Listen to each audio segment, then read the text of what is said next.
এই বিকাশে টাকা দিবে তারপরে ভোট দিয়ে দিবে, বিষয়টা এত সহজ, তো হয়েই গেল ইলেকশন। সে এনআইডি যখন তুলছে তখন ছবি তুলতেছে, তার পাসপোর্ট আছে, আমার তো মনে হয় না তার আপত্তি করার কিছু আছে। আর যদি আপত্তি করে ভোট দিবে না, কারণ ভোটারের তো দেখতে হবে, যারা ভোটিং সেন্টারে থাকবেন অফকোর্স তাদের দেখতে হবে। সে এনআইডি যখন তুলছে তখন ছবি তুলতেছে, তার পাসপোর্ট আছে, আমার তো মনে হয় না তার আপত্তি করার কিছু আছে। আর যদি আপত্তি করে ভোট দিবে না, কারণ ভোটারের তো দেখতে হবে, যারা ভোটিং সেন্টারে থাকবেন অফকোর্স তাদের দেখতে হবে। এবার আবু হেনা রাজ্জাকে আপনার কাছে আসতে চাই যে এই যে 6টি সিল, অবৈধ 6টি সিল উদ্ধার করা হলো লক্ষ্মীপুরে, এই ঘটনাটিতে আমি যদি একটু যোগ করি যে গণপ্রতিনিধিত্ব আদেশ 1972 এবং বাংলাদেশ নির্বাচন কমিশনের বিধিমালা অনুযায়ী ব্যালট পেপারের মূল অংশ যা ভোটার বাক্সে ফেলেন এবং কোনো কর্মকর্তার স্বাক্ষর এটিতে থাকে না, শুধুমাত্র একটি অফিসিয়াল সিল থাকা বাধ্যতামূলক। তার মানে আমরা মনে হচ্ছে আপাত দৃষ্টিতে যে এই যে নকল সিল বানানোর উদ্দেশ্যই আসলে এরকম যে নকল ব্যালট পেপারে তারা সিল দিয়ে সেটিকে হয়তো কোনো প্রার্থী কোনো ভোটার যখন যাবেন ভোট দিতে সেখানে তারা ভোট কেন্দ্রে ব্যালট বক্সে এটা ছেড়ে দেবেন, এরকম একটা ধারণা করা হচ্ছে। এই বিষয়ে কি বলবেন? এবং রাজিকুজ্জামান রতন যেটি বলছিলেন যে এই যে বোরখা খুলতে বললে অন্য একটি ইস্যুর তৈরি হয়, তো সেক্ষেত্রে যারা বোরখা পরে ভোট দিতে যাবেন তাদের পরিচয় কিভাবে শনাক্ত করা সম্ভব হবে? ধন্যবাদ আপনাকে, আমার দুইজন সহ আলোচক এবং আপনার স্টার নিউজের সমস্ত দর্শক শ্রোতা সবাইকে শুভেচ্ছা। শোনেন, আশঙ্কা, শঙ্কা, সন্দেহ তো হইতেই পারে একটা ঘটনা ঘটলে, কিন্তু প্রশ্ন হচ্ছে আজকের আমরা যে জায়গাটায় আছি এখন বর্তমানে বাংলাদেশে, তাতে আপনি যদি ব্যালট প্রিন্ট করেন তাহলে ব্যালটের কালার কি আমরা কিন্তু এখন পর্যন্ত জানি না। কথার কথা বলছি আমি, তর্কের খাতিরে আমরা কোন ব্যালটে ভোট দিব সেটা কালার কি, ব্যালটের ডিজাইন কি, কিছুই আমরা জানি না। যদি এই ব্যালট পেপার বানাইতে তাহলে ডিজাইনটা পাইতে হবে, 1 নম্বর। 2 নম্বর হলো আপনি সিল বানাইছেন, আমার কাছে মনে হয় না যে বাংলাদেশে এখন সেই জায়গায় আছে। আপনি জামাতের ওয়ার্ড সেক্রেটারি ধরা পড়ছে, ওকে, এটা করলে তো সে গ্রেপ্তার হইতেই পারে, সেটা নিয়ে আমার প্রশ্ন না।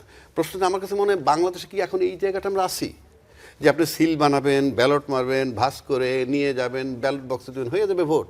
আমার মনে হয় না, সেই জায়গায় নাই এখন।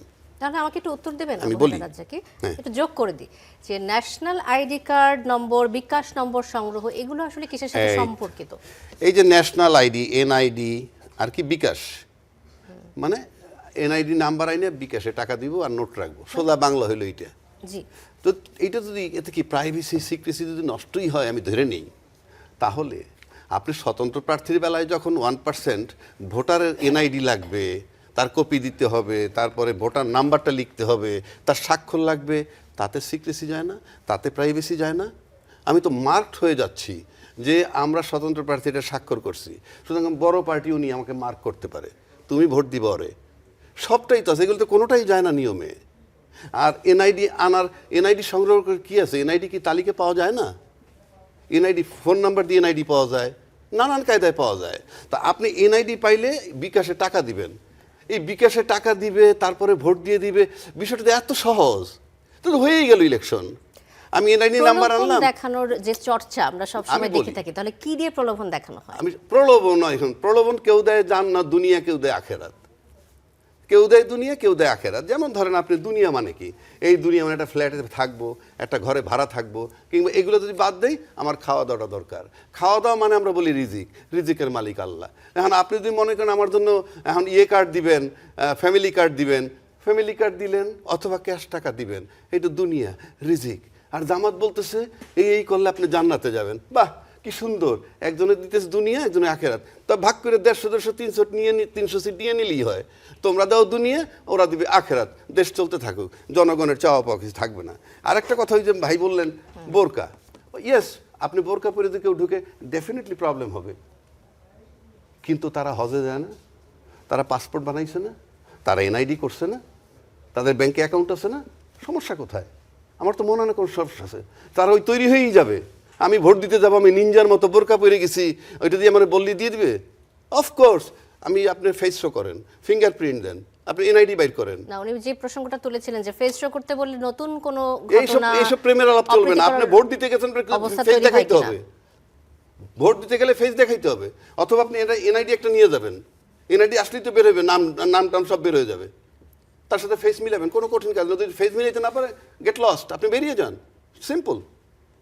এনে কোনো প্রেম নাই তো, এটা ন্যাশনাল ইলেকশন, এটা সমিতি না। আসলে ধর্মের ব্যাপারটা একটু সেনসিটিভলি দেখা হয় এরা আমাদের ধর্মের ব্যাপার আবার দেশে। এই আসতেছে কেন? কারণে যখন হিজাব পর্দা করে একজন নারী যান, তখন তার হিজাব বা পর্দা খুলতে বললে তারা আপত্তি করেই থাকেন। এটি হয়তো আমি জানি আমাদের না, আমি দেশের জানি না, প্রচলন। আমি তো আপনাকে বললাম, সেক্ষেত্রে আমি বললাম সে ইউনিভার্সিটি ভর্তি হচ্ছে, সে এনআইডি যখন তুলছে তখন ছবি তুলতেছে, তার পাসপোর্ট আছে, আমার তো মনে হয় না তার আপত্তি করার কিছু আছে।